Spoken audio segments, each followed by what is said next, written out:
बेटा good afternoon. ठीक है बेटा सब बच्चे। चलिए टॉपिक था हमारे पास एवरेजेस, झटपट से खत्म करेंगे इसे आज। बेटा दो प्रकार के एवरेजेस थे, मैथमेटिकल और यहां पर था मोड और मीडियन। यहां था एम, जीएम और ये सब हम ऑलरेडी कवर कर चुके हैं। Coming on to harmonic mean. बेटा शुरू कर लें? चलो जी। तो हार्मोनिक मीन क्या कहता है?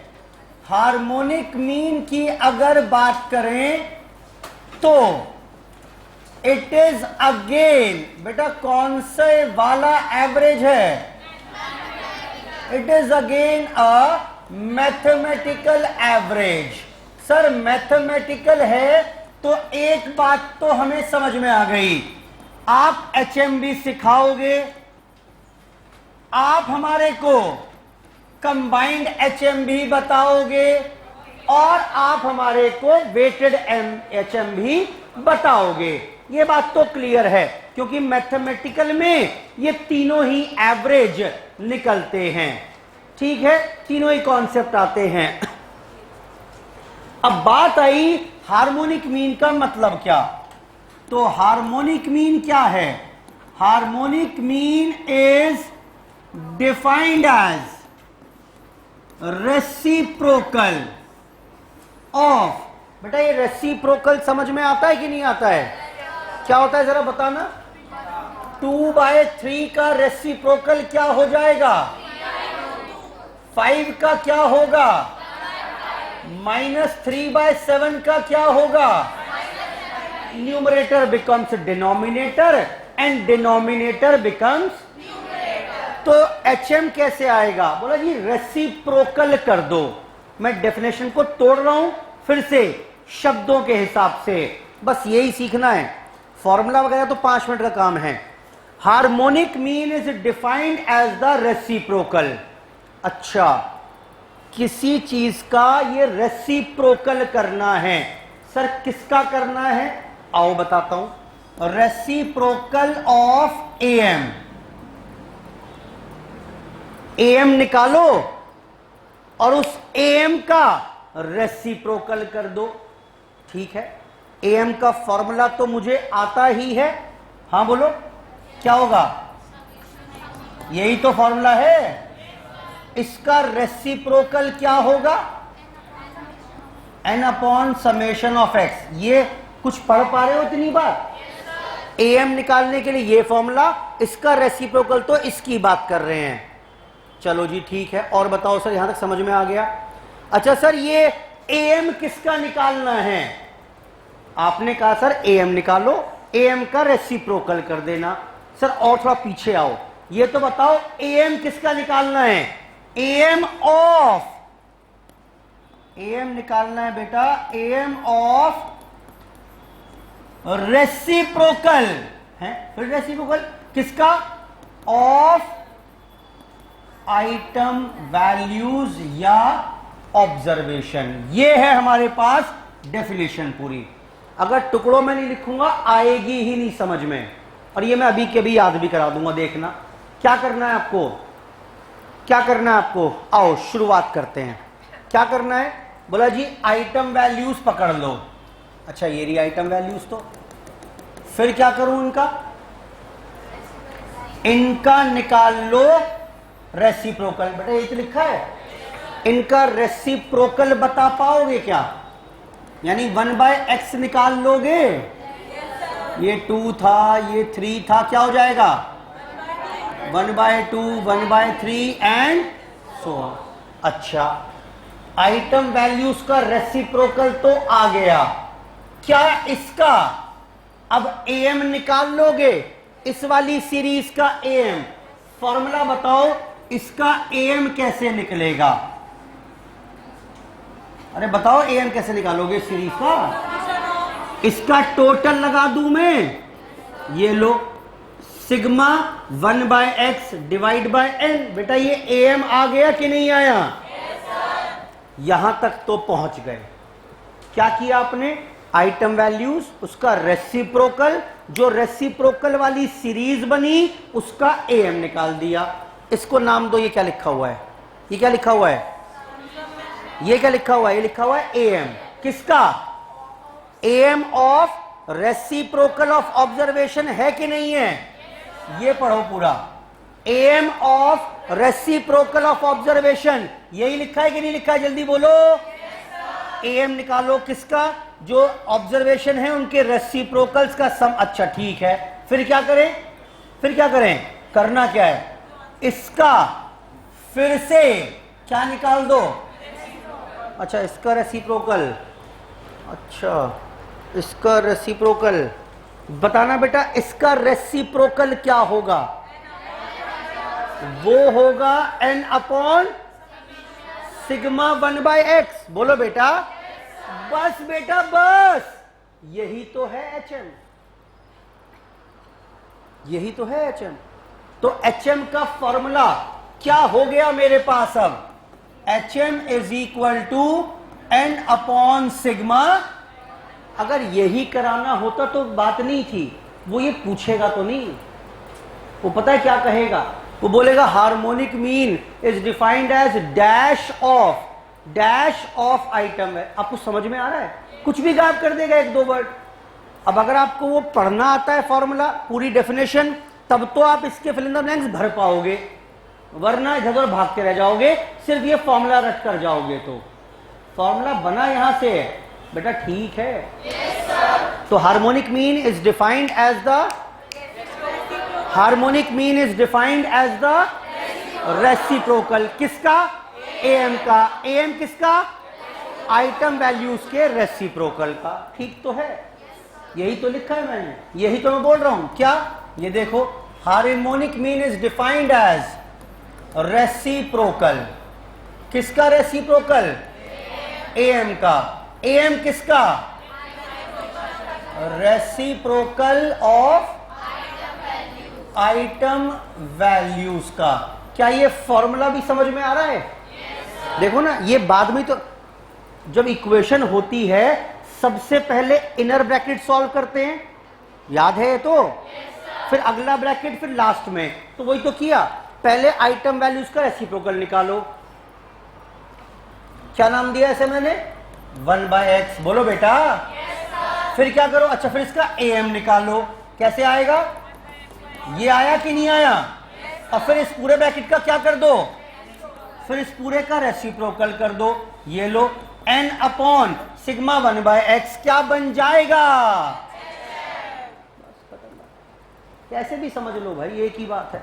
तो इंडिविजुअल सीरीज में अब आज के बाद प्रॉब्लम तो ना आएगी। 2, 3, 5, 4। उसने बोला HM निकालो। कैसे निकालेंगे? n upon sigma 1/x, total 4। 1/x निकाल लें, 1/2, 1/5, 1/4, टोटल आ जाएगा यहां पर। बेटा बोलो। And you will get the value of HM। बेटा ठीक है बात ये? Individual series. अब अगर डिस्क्रीट सीरीज या कॉन्टिन्यूअस सीरीज की बात करें तो हार्मोनिक मीन का फॉर्मूला होगा सिग्मा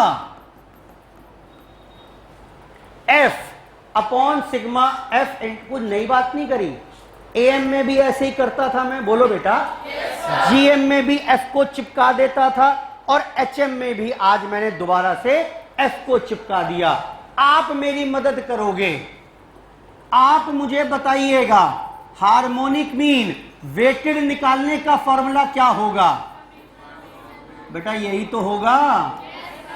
खत्म बात। ये भी सर 2 सीरीज दी हुई हैं, उनका कंबाइंड हार्मोनिक मीन निकालना है। वो कैसे निकालेंगे? लो बेटा, 2 सीरीज हैं, n1/h1 plus n2/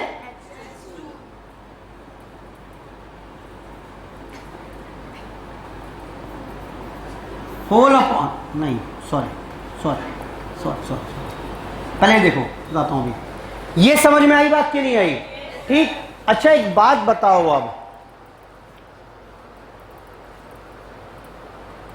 harmonic mean की अगर बात करें,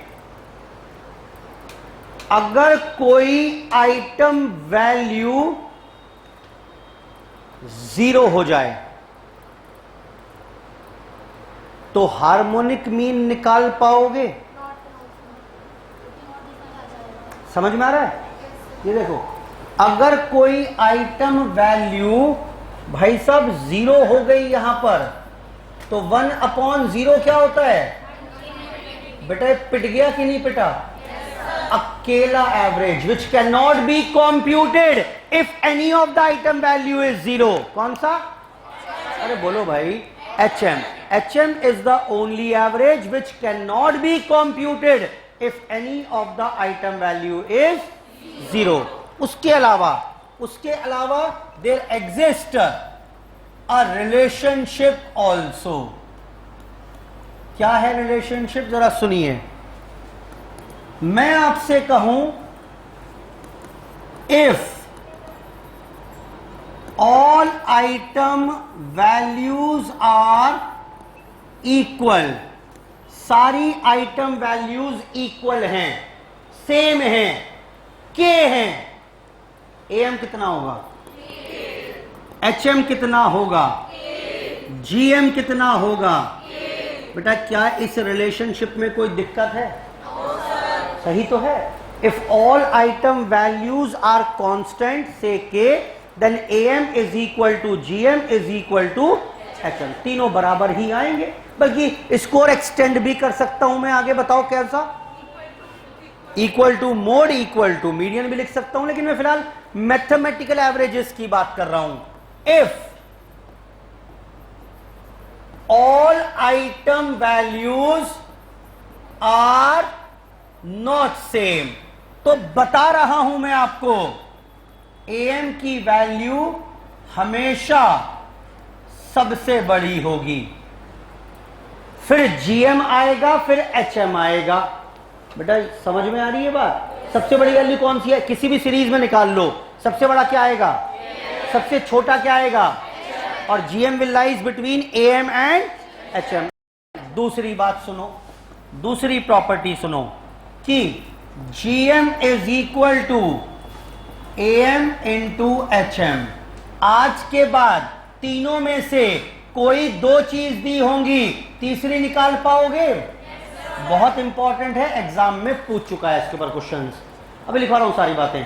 बेटा ठीक है रिलेशनशिप? ये रिलेशनशिप थी किसके बीच में? Between mathematical averages AM, GM और HM। क्या मैं इसको ऐसे भी लिख दूं क्या? देखना, AM is greater than equal to GM greater than equal to HM। बोलो बेटा क्या मतलब है इसका? या तो AM बड़ा होगा या बराबर होगा, यही तो लिखा है, या HM बराबर होगा या सबसे छोटा होगा। यानी किया क्या मैंने इसमें? ये पूरी जनरल डेफिनेशन ना बन गई है? अरे बोलो हमेशा AM सबसे बड़ा, फिर GM, फिर HM या बराबर। ये सारे केसेस इसी को तोड़कर तो ये दो केस बनाए हैं कि अगर इक्वल है, सब इक्वल हैं, तो भाई साहब ये तीनों इक्वल हो जाएंगे। सिर्फ ये वाली रिलेशनशिप यहां उठकर आ गई। लेकिन अगर इक्वल नहीं है तो ये इक्वल वाले साइन नहीं जाएंगे, ऊपर वाली रिलेशनशिप। आई होप ठीक है।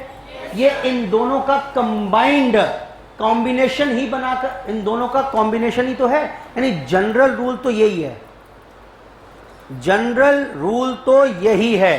क्या है जनरल रूल? ये देखो, अब मैं क्या बता रहा हूं आपको, मुझे ये बताना था एक्चुअल में। अब कैसे होगा, निकल गया।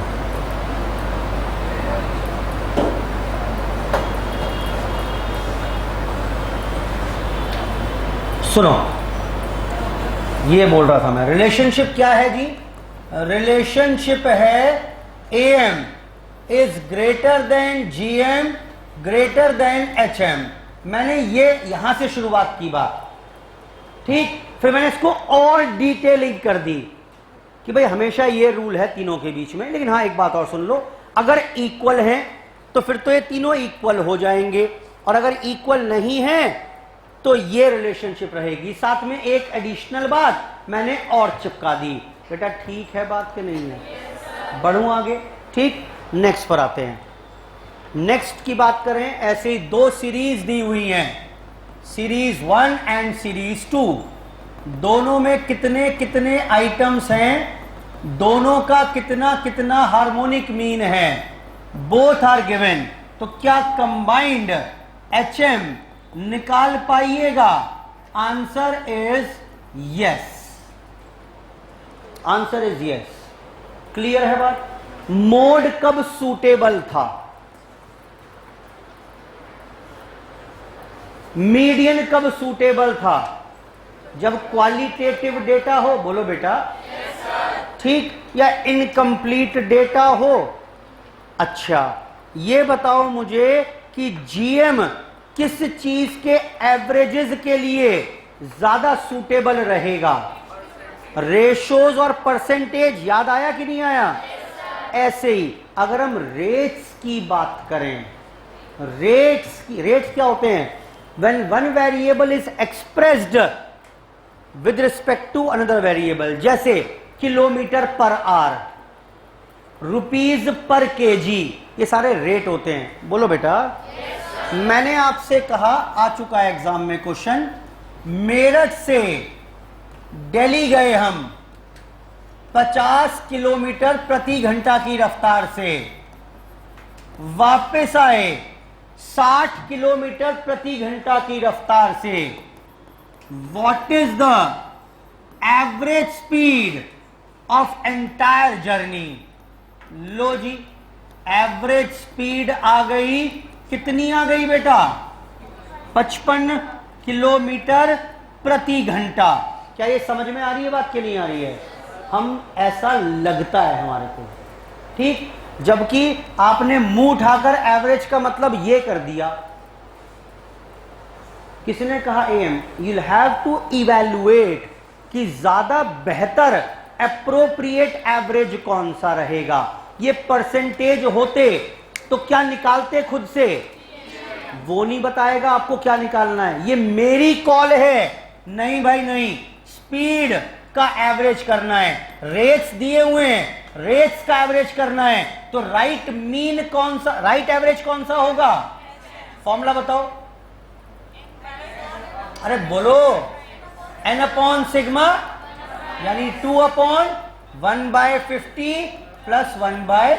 Now this would be the right answer. Exam में बहुत बार आ चुका है ये, बहुत बार, और बच्चे वही करते हैं। ऑप्शन में लिखा होगा, ऑप्शन में 55 होगा, आप 50 + 60 / 2 55 निकाल कर टिक कर दोगे। सर CA इंटर की क्लास शुरू करवा दो मेरी, पास हो जाऊंगा मैं। समझ में आ रही है बात? गलत है वो भाई, गलत है। वो वर्ड एवरेज यूज कर रहा है, आप एवरेज सुनते ही फुदक कर AM पर पहुंच जाते हो। आपको इवैल्यूएट करना है भाई इस सिचुएशन में राइट एवरेज कौन सा रहेगा। बेटा ठीक है बात? ठीक, बस इतनी सी इसमें खास बात थी। आओ फटाफट से एक बार प्रॉपर्टीज पढ़ लेते हैं। पेज नंबर 11 पर आइए, पढ़ो बेटा क्या लिखा हुआ है। Harmonic mean is defined as, बेटा बोलो, harmonic mean is defined as reciprocal of AM of the reciprocal of the observations. मैं चाहूंगा कि आप ये सब एक बार तोड़कर टुकड़ों में लिख लो ऐसे ही। आज तो याद है, ये लिख लो ऑपोजिट साइड पर जरा, ये लो।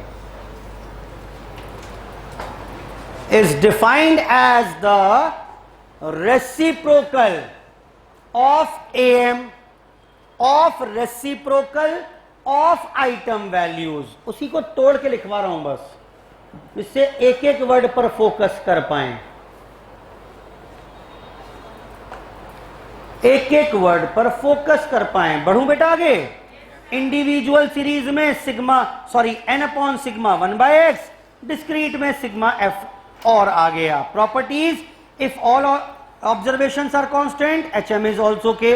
व्हाइल डीलिंग विद रेट्स, लिखो इसके बाहर इंपॉर्टेंट, पॉइंट नंबर 2 के बाहर, वेरी इंपॉर्टेंट, बहुत बार आ चुका है एग्जाम में। अगर मुझे रेट्स की बात करनी है, जैसे स्पीड पर किलोमीटर, किलोमीटर आर, रुपीस पर केजी, तो इसमें HM कैलकुलेट करेंगे। मजेदार बात यह है, वो बोलेगा नहीं HM निकालो, बोलेगा फाइंड एवरेज स्पीड। तो आपको अपने आप से सूझबूझ का परिचय देते हुए कौन सा एवरेज चिपकाना है, HM। उसके बाद can not be computed if any of the item value is 0। बेटा ठीक है, बोलो बेटा। आगे आइए, कंबाइंड HM का formula N1 plus N2 upon N1 by H1 plus N2 upon H2, और वेटेड AM का फॉर्मूला भी। कोई दिक्कत है क्या? Relationship among the averages when all item values are identical. Identical क्या होता है? इक्वल। अगर सारी इक्वल हैं तब तो ये वाला रूल लग जाएगा कि तीनों इक्वल हैं, और अगर अनइक्वल हैं, आइडेंटिकल नहीं हैं, तो ये वाला रूल है। इसी में, अच्छा ये लिखा हुआ नहीं है, एक काम करो ऑपोजिट साइड में इसे कॉपी करो चार्ट को, उसी की समरी है ये। रिलेशनशिप को दोबारा एक्सप्लेन किया हुआ है, लिख लो ऑपोजिट साइड में, इसको कॉपी कर लो।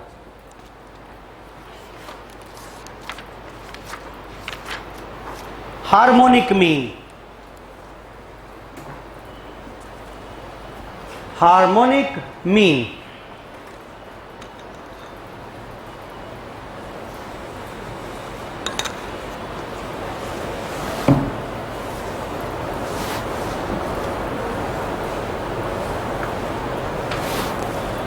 इसके अब सारे MCQ आप खत्म कर पाएंगे। टॉपिक मेरी तरफ से समाप्त हो गया। सैटरडे से अकाउंट्स का टेस्ट भी है और स्टैट्स का भी टेस्ट रहेगा। शेड्यूल मिल जाएगा आपको कल को, सारा अगले एक हफ्ते के टेस्ट के शेड्यूल मिल जाएंगे आपको। दो टेस्ट भी रहेंगे अब एक साथ।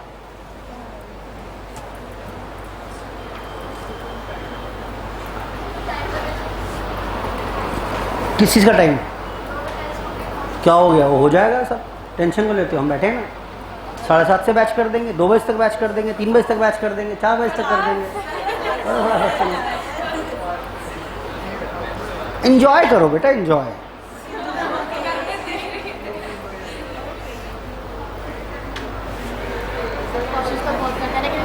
होगा, हो गया।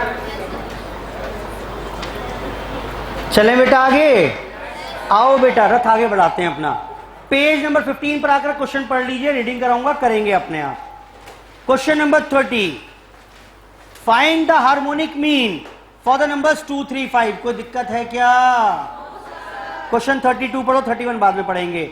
If there are 2 groups 75, 65 as harmonic mean. बेटा देख रहे हो गजब, क्या 2 सीरीज दी हुई है, हार्मोनिक मीन दोनों का दे दिया, एंड कंटेनिंग 15 और 13 ऑब्जर्वेशन ये भी दे दी। Find the combined HM। बेटा निकाल पाओगे? चलो जी 33, a man goes from Meerut to Delhi 30 की स्पीड से, रिटर्न बैक 40 की स्पीड से, फाइंड द एवरेज स्पीड।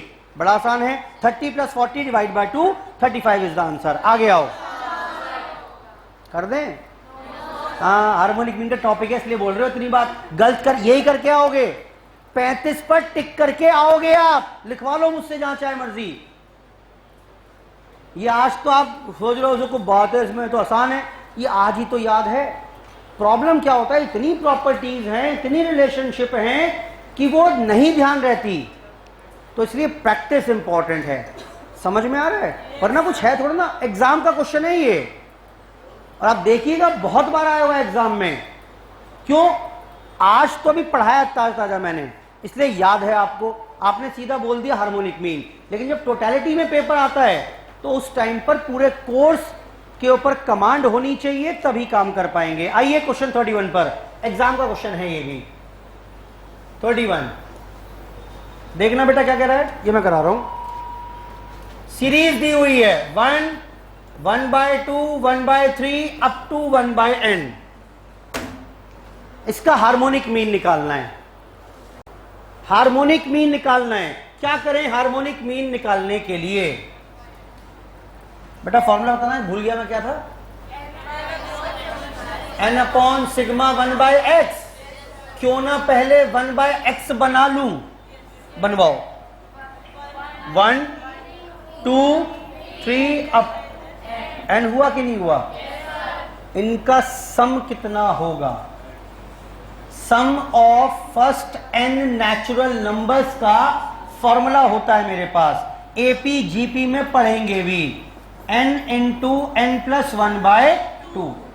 1 से लेकर n कोई भी डिजिट हो सकती है, वहां तक कि अगर नेचुरल नंबर्स का सम निकालना है 1 + 2 + 3 + 4 + 5 अप टू n, तो वो फॉर्मूला होता है n इंटू n प्लस 1/2। ये मैं बता रहा हूं इसलिए मान लो फिलहाल, इसका डेरिवेशन एपी में है टॉपिक में। खैर वापस आए तो बेटा आपको दिक्कत बची क्या? नंबर ऑफ आइटम वैल्यूज कितनी है इसमें? n ही तो है। और सिग्मा 1/x कितना है? n into n plus 1/2। Answer is आ चुका है एग्जाम में, नोट करिए, पूछ चुका है एग्जाम में ये। वो एक छोटी सी ट्रिक थी, अगर sum of first n natural numbers निकालने में प्रॉब्लम है तो फंस जाएगा क्वेश्चन।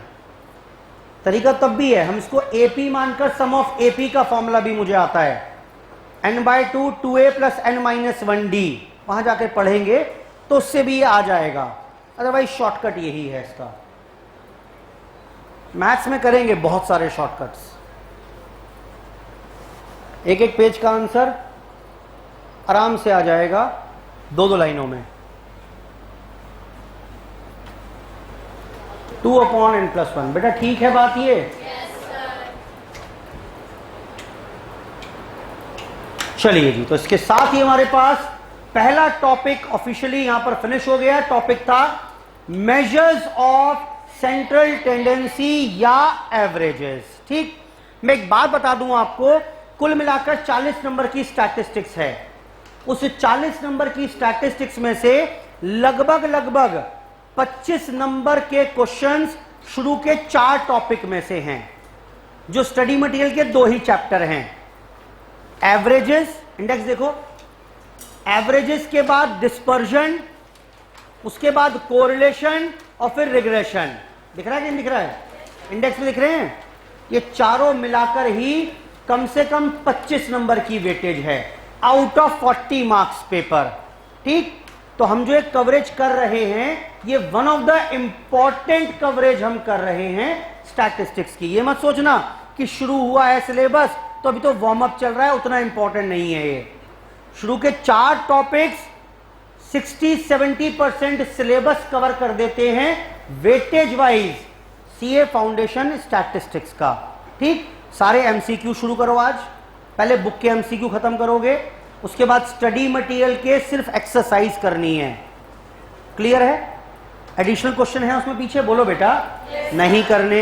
एग्जाम्पल्स हैं उसमें, सॉल्व नहीं करने। ठीक, और उसके बाद आप तब मानिएगा कि एग्जाम के लिए तैयार हैं।